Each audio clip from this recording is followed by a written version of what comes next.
Muy buenos días, mis amados hermanos y hermanas. No hay nada mejor que empezar el día con la inspiración de nuestros profetas. Espero te guste mucho este programa. Bienvenidos a Discursos y Profetas de Ven Sígueme con Walter Posada.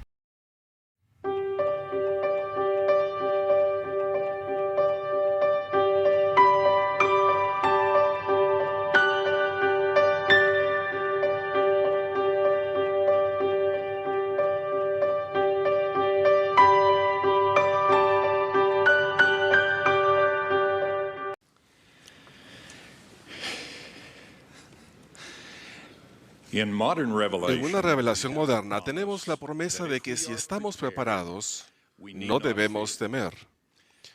Llegué a conocer ese principio hace 60 años este verano cuando llegué a ser Boy Scout y aprendí el lema "Siempre listos".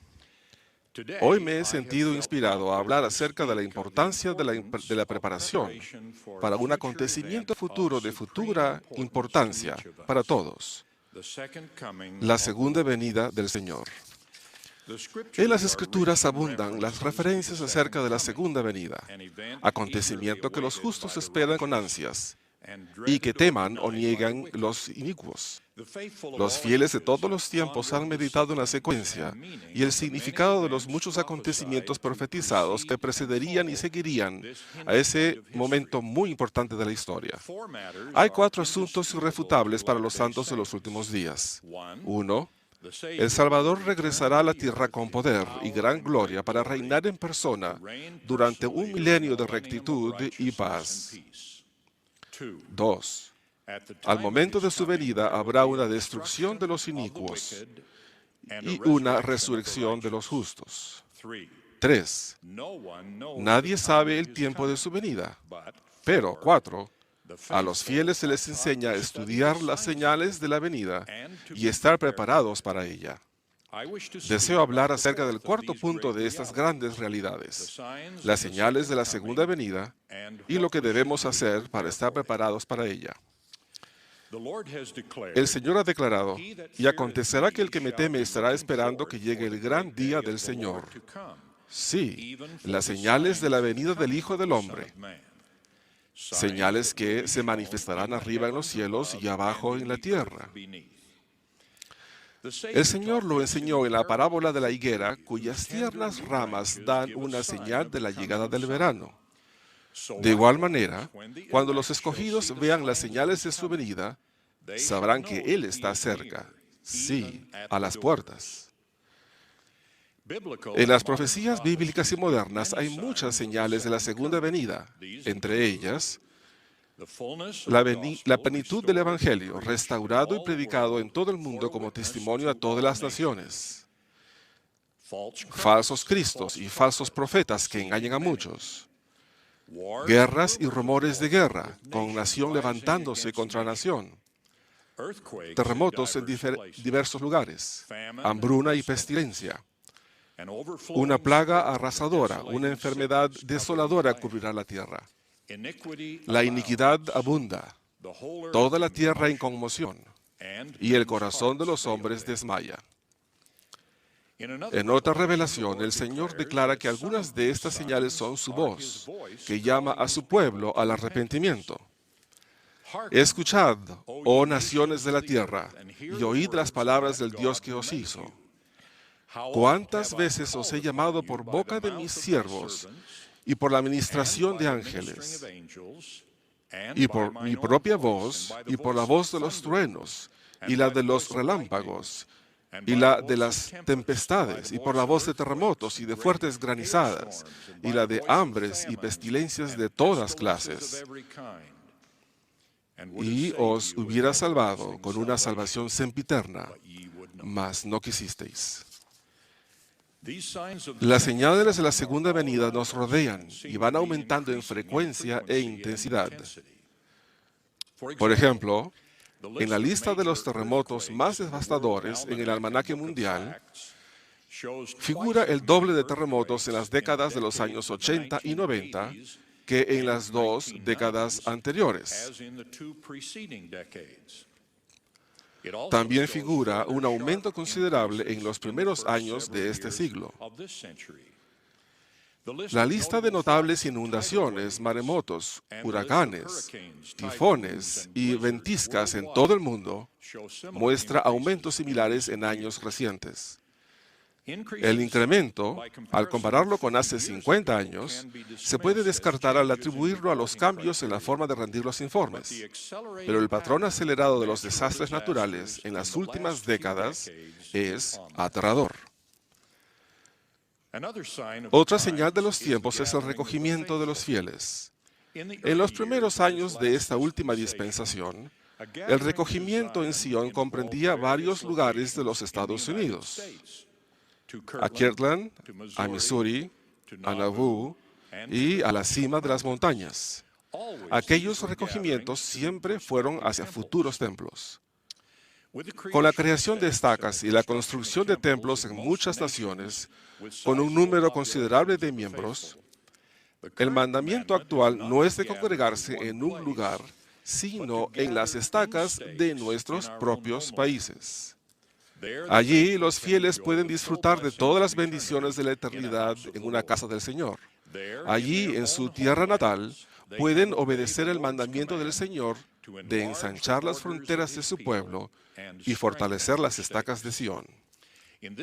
De esa manera, las estacas de Sion son para defensa y para refugio contra la tempestad y contra la ira, cuando sea derramada sin mezcla sobre toda la tierra. Aunque no podemos hacer nada para alterar la realidad de la segunda venida, y no podemos saber el momento exacto en que ocurrirá, podemos acelerar nuestra propia preparación y tratar de influir en la preparación de quienes nos rodean. Una parábola que contiene una enseñanza importante y desafiante sobre este tema es la parábola de las 10 vírgenes, sobre la cual el Señor dijo: «Y en aquel día, cuando yo venga en mi gloria, se cumplirá la parábola que hablé acerca de las 10 vírgenes». Esta parábola, que aparece en el capítulo 25 de Mateo, contrasta las circunstancias de las 5 vírgenes insensatas y de las 5 prudentes. Las 10 fueron invitadas a la fiesta de bodas, pero solo la mitad se preparó con aceite en sus lámparas cuando llegó el esposo. Las 5 que estaban preparadas entraron en la fiesta de bodas y se cerró la puerta. Las 5 que habían demorado su preparación llegaron tarde. La puerta estaba cerrada y el Señor no les dejó entrar diciendo: «No os conozco». «Velad, pues», concluyó el Señor, «porque no sabéis el día ni la hora en que el Hijo del Hombre ha de venir». Los cálculos aritméticos de esta parábola son espeluznantes. Las 10 vírgenes obviamente representan a los miembros de la Iglesia de Cristo, porque todas fueron invitadas a la fiesta de bodas y todas sabían lo que se requería para ser admitidas cuando el esposo llegara. Pero solo la mitad estuvo lista cuando él llegó. La revelación moderna contiene esta enseñanza que el Señor mencionó a los primeros líderes de la iglesia. «Y después de vuestro testimonio vienen la ira y la indignación sobre el pueblo, porque después de vuestro testimonio viene el testimonio de terremotos, y el testimonio de la voz de truenos, y la voz de relámpagos, y la voz de tempestades, y la voz de las olas del mar que se precipitan allende sus límites.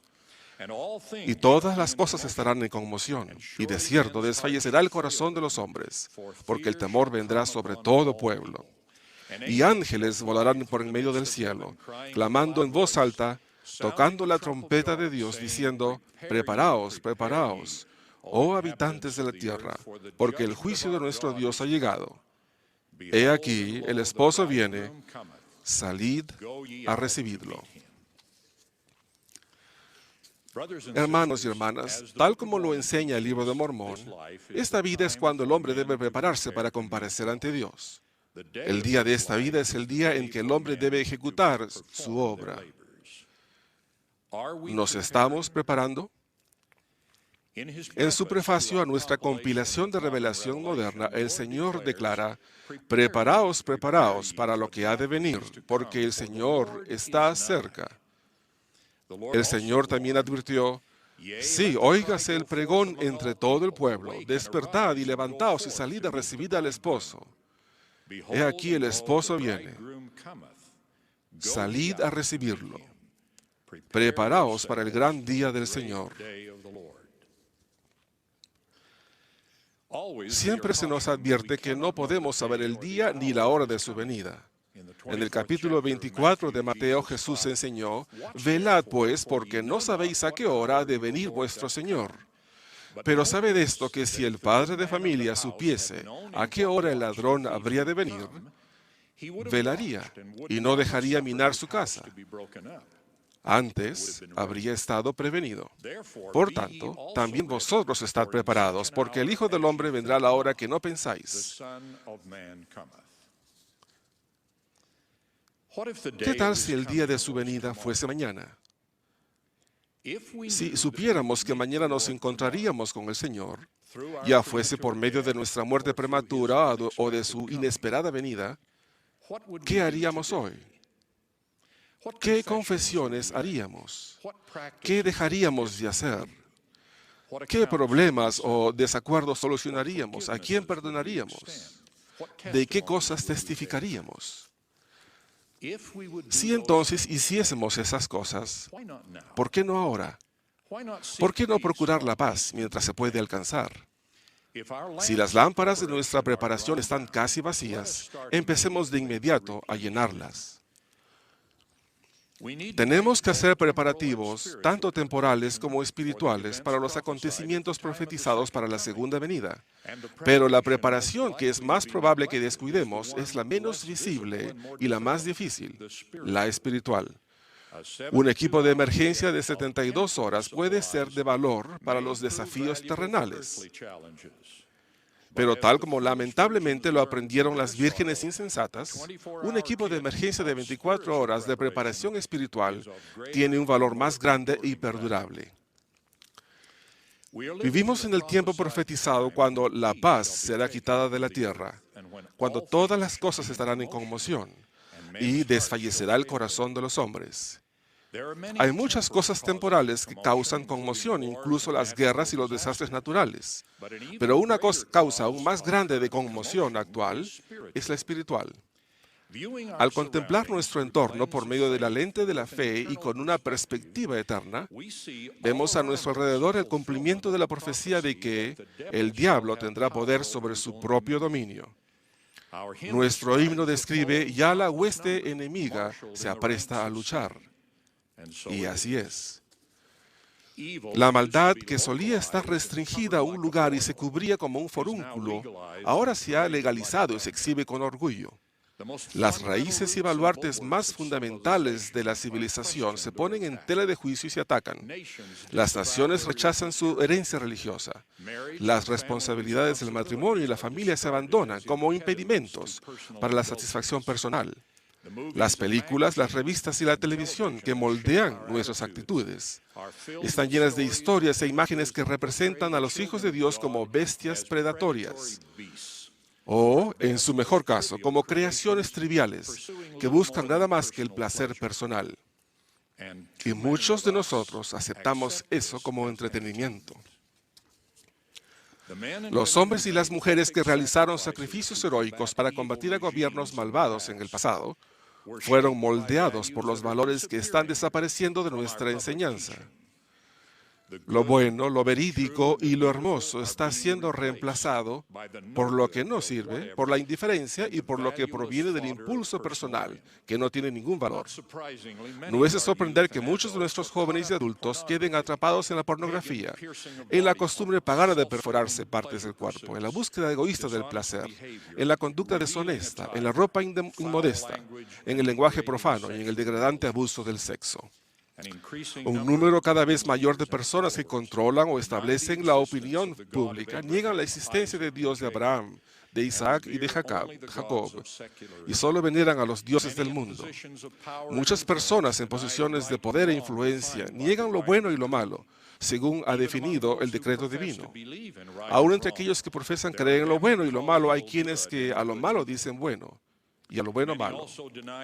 Muchos también niegan la responsabilidad individual y practican la dependencia en los demás, procurando, como las vírgenes insensatas, vivir de cosas prestadas y de luz prestada. Todo esto es doloroso a la vista de nuestro Padre Celestial, que ama a todos sus hijos y que prohíbe toda práctica que impida a cualquiera regresar a su presencia. ¿Cuál es la situación de nuestra preparación personal para la vida eterna? El pueblo de Dios siempre ha sido un pueblo de convenio. ¿Cuán bien cumplimos los convenios? Incluso las sagradas promesas que hicimos en las aguas del bautismo, al recibir el santo sacerdocio y en los templos de Dios. ¿Hacemos promesas que no cumplimos y somos creyentes que no actuamos según lo que creemos? ¿Seguimos el mandamiento del Señor de permanecer en lugares santos y no seáis movidos hasta que venga el día del Señor, porque aquí vengo pronto? ¿Cuáles son esos lugares santos? Por cierto, incluyen el templo y sus convenios fielmente guardados. Ciertamente incluyen el hogar, donde se atesora a los hijos y se respeta a los padres. Por seguro, los lugares santos incluyen los puestos de deberes asignados por la autoridad del sacerdocio, incluso las misiones y los llamamientos que se cumplen fielmente en las ramas, los barrios y las estacas. Tal como el Salvador lo enseñó en su profecía acerca de la segunda venida, bienaventurado es el siervo fiel y prudente, que esté cumpliendo con su deber cuando el Señor venga. Así como el profeta Nefi enseñó acerca de aquel día, los justos no tienen por qué temer. Y la revelación moderna promete que el Señor tendrá poder sobre sus santos. Por doquier nos rodean sacrificios, pero con fe en Dios confiamos en las bendiciones que Él ha prometido a quienes guarden sus mandamientos. Tenemos fe en el futuro y nos preparamos para ese futuro. Utilizando una metáfora del conocido mundo de las competiciones atléticas, no sabemos cuándo terminará este partido y no sabemos cuál será el resultado final. Pero lo que sí sabemos es que cuando el partido termine, nuestro equipo sale vencedor. Seguiremos avanzando hasta que se cumplan los propósitos de Dios y el gran Jehová diga que la obra está concluida. Por lo tanto, nos dice el Salvador, sed fieles, orando siempre, llevando arregladas y encendidas vuestras lámparas y una provisión de aceite, a fin de que estéis listos a la venida del esposo, porque he aquí de cierto os digo, que yo vengo pronto. Testifico de Jesucristo. Testifico que Él vendrá, como lo ha prometido, y ruego que estemos preparados para recibirlo. En el nombre de Jesucristo. Amén. Espera, no te vayas todavía. Recuerda que tenemos muchos contenidos para ti. Elige el que más te gusta, aquí en Ven, Sígueme con Walter Posada.